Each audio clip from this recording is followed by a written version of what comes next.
तो हेलो दोस्तों, हम इस वीडियो में बात करेंगे भोजपुरी के सुपरस्टार विकास बावाल व पुनीता प्रिया के बारे में, जो कि इनका एक जोड़ी फिर से आने जा रही है, जो कि इनका खुद का चैनल है विकास बावाली ऑफिशियल चैनल से यह गाना रिलीज किया जाएगा 8 तारीख के सुबह 6:30 पर। और यह गाना का नाम है गरम भइल हेडलाइट,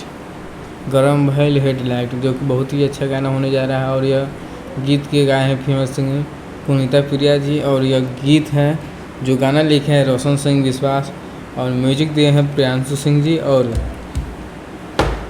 मिक्स मास्टर है अभिराय पांडे, और वीडियो किए हैं ब्रजेश यादव जी। और इसमें काम किए हैं महिवा सिंह, अभिषेक राय, नीलम पांडे, विकास बाबा। और यह गाना विकास बावाली ऑफिशियल चैनल से रिलीज किया जाएगा, और यह गाना का नाम है गरम भइल हेडलाइट। तो दोस्तों, इस वीडियो पसंद आया हो तो वीडियो को लाइक कीजिएगा, चैनल पर नया हो तो चैनल को सब्सक्राइब कीजिएगा, ताकि भोजपुरी का हर अपडेट आप तक पहुंच सके। जय हिंद, जय भोजपुरी। धन्यवाद दोस्तों।